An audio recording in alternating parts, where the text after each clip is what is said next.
So, you want to launch a subscription box and don't know where to start? Girl, you are in the right place.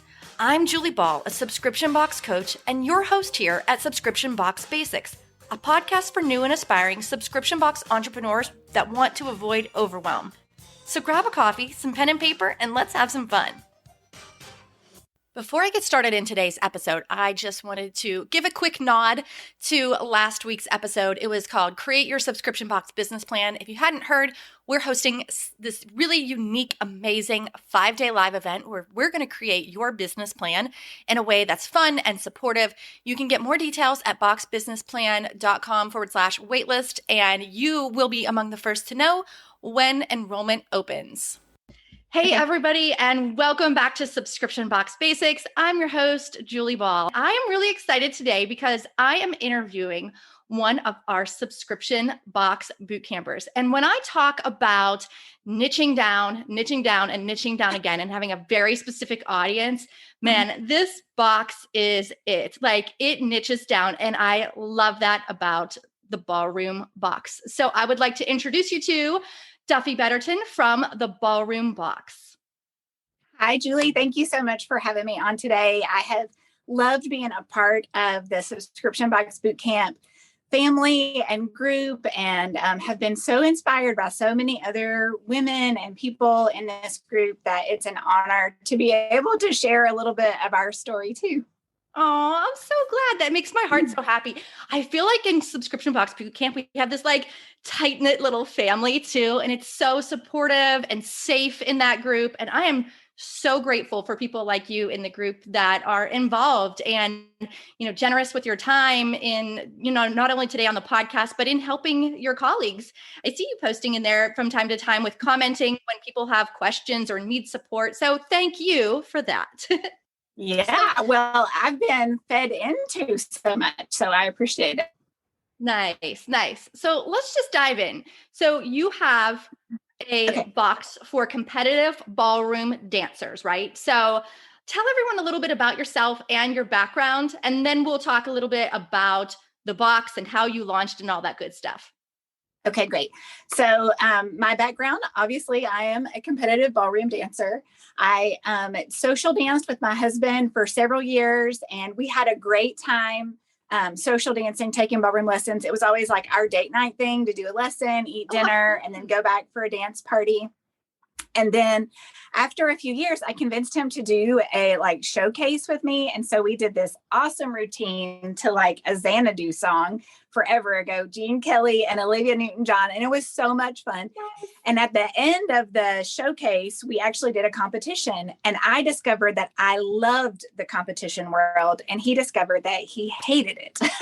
Oh, no. So, that was a little bit sad. But he's so supportive. And he completely supported me continuing to compete. And so my mom and I began competing in ballroom. And within a year or so, she's a ballroom dancer as well. And so it's a great weekend away for us to compete and have fun together. We decided that we wanted to wear these amazing, beautiful dresses. So designers, they're very expensive. Dresses are made specifically for ballroom dancers so that they move well on the floor. They're very sparkly with expensive fabrics and stones. And so we actually launched a business called Dance Dress Couture to sell the ballroom dresses on consignment from dancers, and then also offer new dresses. And so we expanded and offered menswear and jewelry. And in the midst of that, we began traveling beyond our own competitions to other competitions. And so we got to know a lot of people in the ballroom world from different genres of ballroom dancing, and also kind of built this huge list of items and things that ballroom dancers need, from jewelry to eyelashes to energy things, all just different kinds of things. And so that's kind of our background. Okay, so that sounds super fun. I want to wear all the sparkly dresses and do all the dancing. It seems like a very, very, like I said, niche audience. Like, exactly who you serve, and they have a very unique set of pain points and needs. And so I love that about not just your original business where you were doing the consignment and all that good stuff, but also how you turned that into a subscription box. So let's segue into that. How did you turn that into a subscription box, or was it an additional stream of revenue? And then tell us specifically like what to expect with the box. Okay, great. So we traveled for about 4 years with our business, selling dresses and accessories for ballroom dancers. And during that time, we kind of built a list, like I said, of things that we need as dancers for the event, but we also built a list of things that would be great gifts for people. And so in the fall of 2019, we had this idea of developing a little dancer's box of gifts for teachers and fellow dancers. And so we kind of piloted it a little bit. And actually, that's when I was like, I started getting subscription boxes and loved them so much. And one day I got a cause box or FabFitFun, and I was like, wait a minute, what if I could get a box that was specific for me, that had things that I need for ballroom dancing? Mm-hmm. And so we kind of took that list and we were like, okay, let's try it. So we did a little sample, and then we were also opening a shop. So we opened a shop in the Nashville area, the spring of 2020. Well, actually February of 2020. Oh my gosh. And then obviously everything shut down, right? Like not only like our industry, which obviously ballroom dancing was completely shut down for almost all of 2020. Mm-hmm. And so our only way to market at that time was really going to events. And so when that shut down, I had already purchased Subscription Box Bootcamp, but I hadn't like dug into it because we were busy traveling. Yeah. And so I couldn't travel anymore. And so I was like, okay, here we go. So I dove in hardcore that spring to the boot camp. And I just like ran through all your steps and all the things that needed to get done. And we launched summer of 2020. And our first box was themed Dance at Home. And everything in the box were things that would encourage people and inspire them to be dancing at home. So it had like a stretch band in it. It had dance socks. So if you can't wear your heels in your home because you don't want to mess up your floor, then you know, like different things like that. And everything was themed around ways to keep people dancing when they couldn't be in their studio and at competitions and stuff like that. And so here we are a year later. This is our fourth box. We're seasonal. So we come out 4 times a year with each season. And it's been great. Our holiday box was a huge hit. We actually did a female and a male box, and all of our mailboxes sold out really quickly because people were buying them for their teachers. And so we included things. Our target market is women because there are so many more women who do ballroom dancing. But we have a lot of guys who are like, wait a minute, where's the box for me? So we do try to think of things that can be for both. But yeah, our target market is women, and other things that we include in our box are specific for women who are dancing. So our spring box had a tanning mousse by Peta Murgatroyd, who is from Dancing with the Stars, which was such a super fun thing because I've been watching and waiting for her new mousse to come out. And I saw that it was coming and it was going to come out at exactly the right time for me to launch it in my spring box. So I just contacted her company and said, hey, I want to put this in the box. And we did. And it has gone so well. Our people love it. It's perfect for the dancer. And the other thing is that because we are amateur competitors ourselves, we know what amateur competitors need, but we also have a lot of our teachers who are like, oh my gosh, these items are all so great. We also want to get these things. So we put a t-shirt in our spring box that said, never underestimate a woman who dances. She always starts out right. And if you're a dancer, you kind of get that because as you're learning to dance, the woman always starts with her right foot. Ooh, so I like it. Yeah. So our dancers, we always try to think of things that are specific for them so that when they open the box, they're like, yes, I need this. I'm going to put this in my dance bag, or this is going to equip me and help me in my journey to be more confident and beautiful on the floor. I love all of that story. And let me just say that number one, your dance at home pivot, like with that theme, was absolutely brilliant because you're nurturing this audience and they can't do what they love to do, on the, traveling anymore or at events. but you don't want them to feel like they can't pursue their hobby or pursue their passion anymore, or pursue what might be a career. And so I love that you really embraced the challenge that the pandemic really put in front of a lot of business owners, and you turned it into a really positive thing. So kudos on that dance at home box. And then the second thing, as you were telling your story, that I really, really love is the tanning mousse that you talked about. While I don't particularly know that person who puts it out, I'm sure it's very popular with your subscribers. And partnering with big names like that can align your brand with them, not only providing high quality things, but like it elevates your brand to be a part of, almost like a ripple effect, to be a part of Dancing with the Stars and with that particular brand. So I love both of those things about your story. So tell us a little bit more about your launch story. So you said to come up with the idea, you stopped traveling because of the pandemic. You got a couple of boxes, whether that was maybe FabFitFun or CauseBox, and it kind of sparked this idea, right, to maybe build something like that for your audience. And then you were in the idea stage when you started Bootcamp. What were some of the challenges that you faced other than the pandemic? But what were some of the challenges you faced in your launch?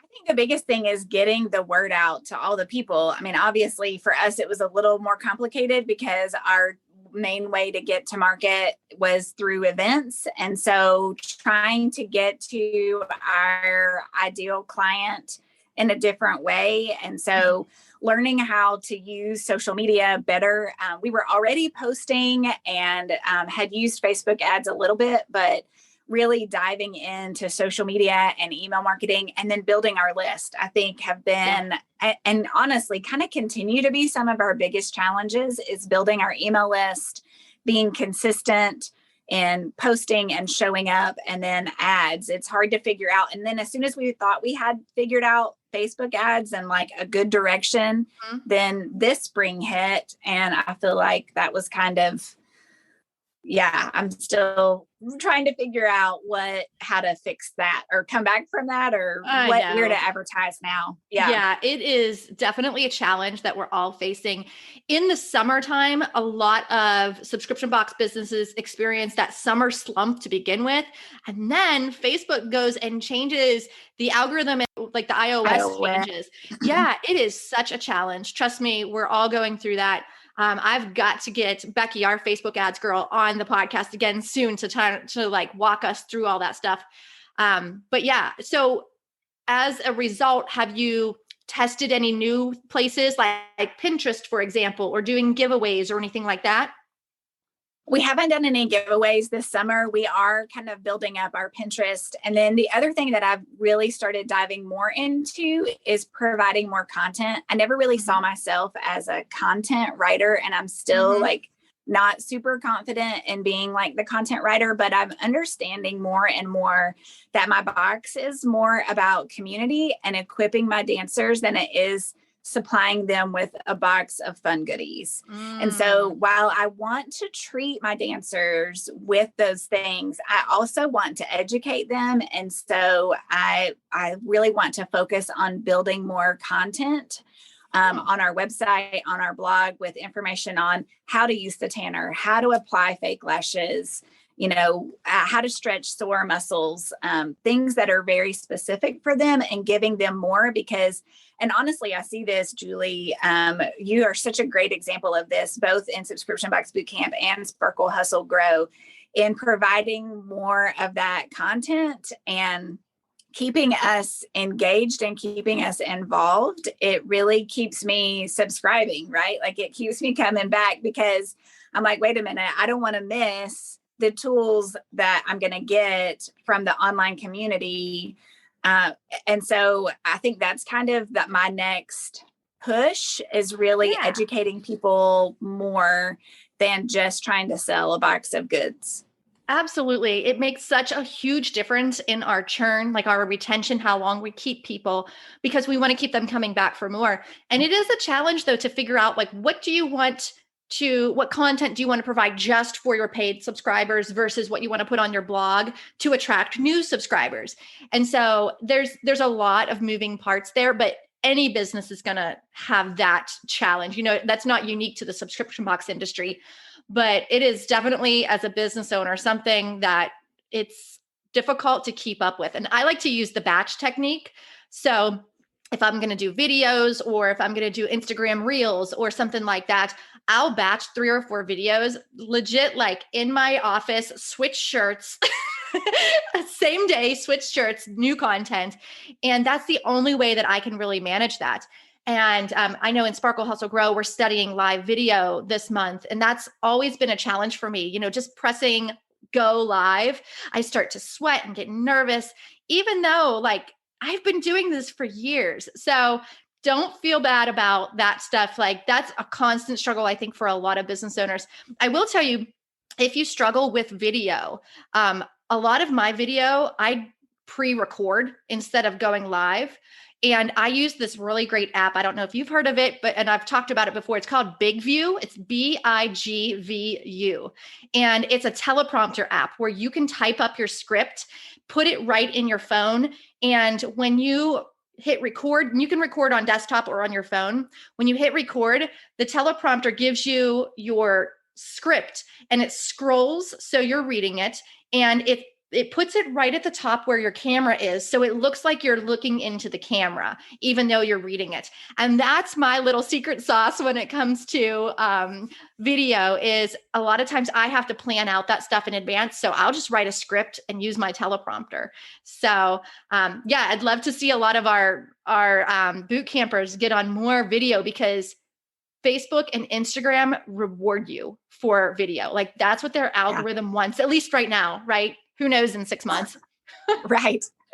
Yeah, that's really good. I definitely will put that into practice for our next unboxing. We have seen video with the dresses. We started doing live unboxings this spring because we were, still waiting for competitions to come back on. Mm-hmm. And people love it. Like when we get new dresses, we'll open up and be like, look at our new dresses. And they help us name them. And so people are really enjoying that. So I've been trying to figure out how to do more of that with the Ballroom Box. And I love reels. It's actually, it's really hard and it's a huge challenge, but I'm having fun kind of diving in to do reels. But my target market is really more on Facebook than on Instagram. And so, yeah, I'm like, I want to do reels. I want to build my audience on Instagram because it will be there in a couple of years. But right now, my target market is really still the woman who's on Facebook. She might be on Instagram, but not much. Yeah. So do you host an online community in a Facebook group? We have, yes, we have a Dance Dress Connection group, but it hasn't really been Ballroom Box specific. So I've been thinking, do I need to create another one? But then it's kind of that overwhelm again of, do I start a whole nother group? And then here's the other question that I would have is, I still have a really small number of subscribers. And so does it feel chintzy to create a Ballroom Box Facebook group that only that has less than 50 subscribers or people in it? Yeah, that's a fair question. But what you can do is you can add other people into that group. They don't have to be subscribers. So add maybe some of your colleagues in the industry. Maybe they'll participate in there. If anything, it's increasing the head count of the group. I know that might be a vanity number, but at the same time, when someone joins, they might look at that number and say, okay, well, how many people are in here? So I would encourage you not to spread yourself too thin though.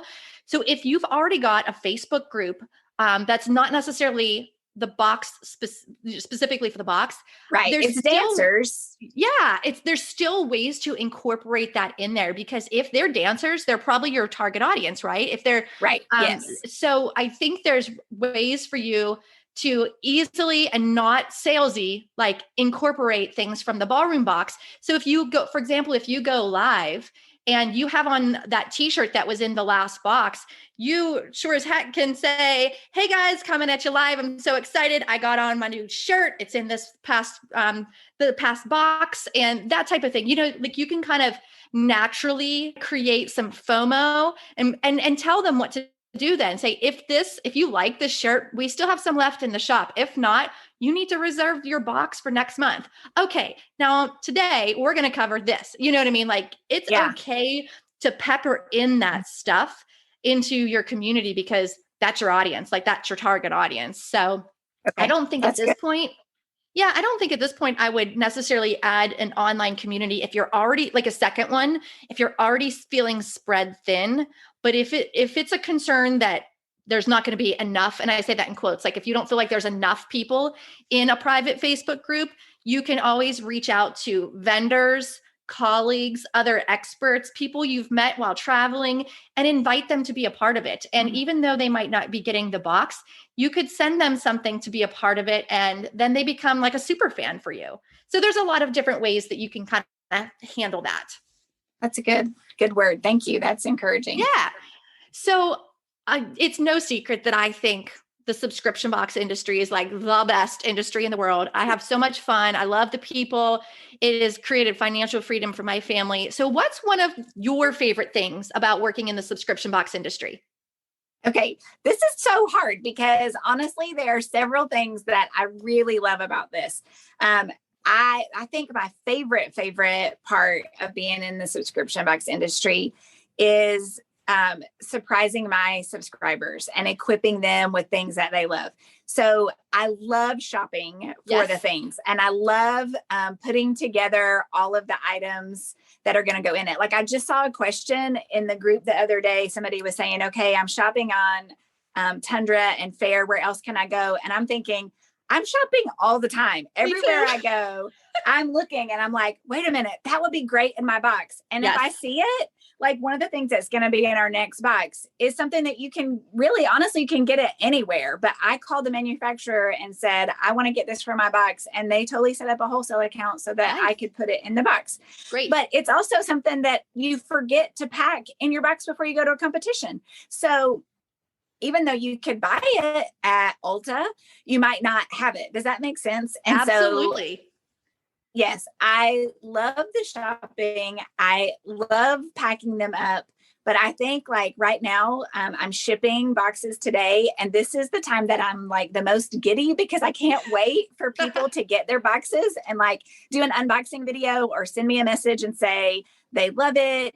I honestly wish that there was a way to like put a little camera in the box so that when they open it and they're going through it, like automatically it would just record and like just download and send it straight to me. Cause I just want to know, like, do they love everything in it? And I think that's my favorite part is that I want to surprise and encourage and equip people. And I just am excited to see how much they love all the things in it. Does that make sense?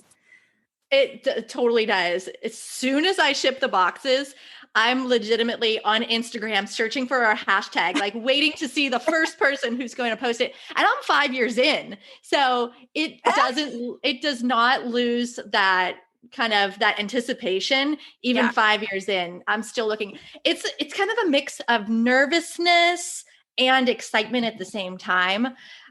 So that surprise and delight is it's definitely a part of the subscription box industry that is really, really fun. So I would definitely agree with you on that. Yeah. So you are about a year in, you said, right? Yes. Okay. So what's one piece of advice that you can share with new and aspiring subscription box business owners, the people that are going to be listening to this? I think dive in, go for it. Definitely find good training like Subscription Box Bootcamp. If you're on the fence of trying to decide what to do, it's worth it because it totally helps you get over the overwhelm of trying to make the decisions. There's so many little pieces to the puzzle as you go. And sometimes you kind of have to learn as you go and figure out, exactly where are you going to get those boxes and the packing tape and, all those kinds of things. But dive in to know your customer, be your own customer so that you know what to supply your customer with. But I would say go for it. Like if you don't, I feel like you would regret it. I know like during the year last year when we were sitting at home, if I had not gone ahead and just dove in and developed the Ballroom Box, this year I'd be going, why didn't I take the time to do that? Why didn't I, push forward and go for it? And then when it gets discouraging, I would say just keep at it. Like don't give up. Yeah, that's really good advice. The fact is that it's always scary to start a new business. There's always a lot of fear and, where you're doubting yourself. And when you have that positive reinforcement or the motivation or the support that you need, it's so much easier to go ahead and, like you said, go for it because you don't have to do it alone. So I'm really grateful that you're a part of Bootcamp. It's been so nice chatting with you today. If people want to learn more about the Ballroom Box, can you tell us, where they can find you, your website and your social media? Yes, you can find us at ballroombox.me. So Ballroom Box Me. And you can find us at Ballroom Box on Instagram and Facebook. Awesome. Thank you again. This was so fun chatting with you. I'm really proud of you. You launched a new product-based business at the beginning of a pandemic. And here you are today, still in business. And I love what you're doing. So congratulations. Yay. Thank you. Awesome. All right. Well, that's it for us, guys. Thank you so much for listening. We're going to be talking to some more boot campers over the next few weeks. And if this is something that you're interested in doing for yourself, if you want to launch your own subscription box, or even if you're just in that idea stage, head on over to Instagram. Our handle is Subscription Box Bootcamp, and send us a message in the DMs. We are always in there answering questions, helping people along their journey, and would love to chat with you. So thank you for joining us in today's episode, and we'll see you next time.